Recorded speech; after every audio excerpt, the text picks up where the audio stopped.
പിടിച്ചോ പിടിച്ചോ പിടിച്ചോ. സാർ അതൊന്ന് വായിച്ചോക്കാതെയാണോ ടിക്കറ്റിന്? ഇത്രയും വലിയ വലിയ ആൻസറുകൾ എഴുതിയിട്ടുള്ളത്, അപ്പൊ എന്തായാലും ശരിയാവും. ഇങ്ങോട്ട് കാണിച്ചേ നോക്കട്ടെ. ഇതെല്ലാത്തിനും ഒരേ ആൻസർ എഴുതിയേക്കണേ. ഒന്നാം ലോക മഹായുദ്ധത്തിന് കാരണം എന്ത്? ഒന്നാം ലോക മഹായുദ്ധത്തിന് കാരണം എന്റെ പകയിൽ നീറി ഒടുങ്ങുമ്പോൾ നിങ്ങൾ അറിയും ഞാൻ നിങ്ങളുടെ ഒരേ ഒരു രാജാവായിരുന്നു. അവരുടെ ഒരേ ഒരു രാജാവ്. നോക്ക് സാറേ, പാസ്സാക്കി തരാൻ 500 രൂപ തന്നേക്കണ്. കുരുത്തം കെട്ടവൻ. ഇത് നോക്ക്, ഫോൺ നമ്പർ എഴുതി വെച്ച് കൊടുക്കണു. പാസ്സാക്കിയാൽ പൈസ തരാം. കുരുത്തം കെട്ടവൻ. ഞാനൊരു കോൾ ചെയ്തിട്ട് വരാം.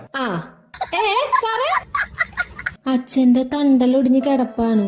അമ്മ കൂലിപ്പണിക്ക് പോയാണ് ഞങ്ങളെ നോക്കുന്നത്. ചേച്ചിയുടെ കല്യാണം കഴിഞ്ഞിട്ടില്ല. എനിക്ക്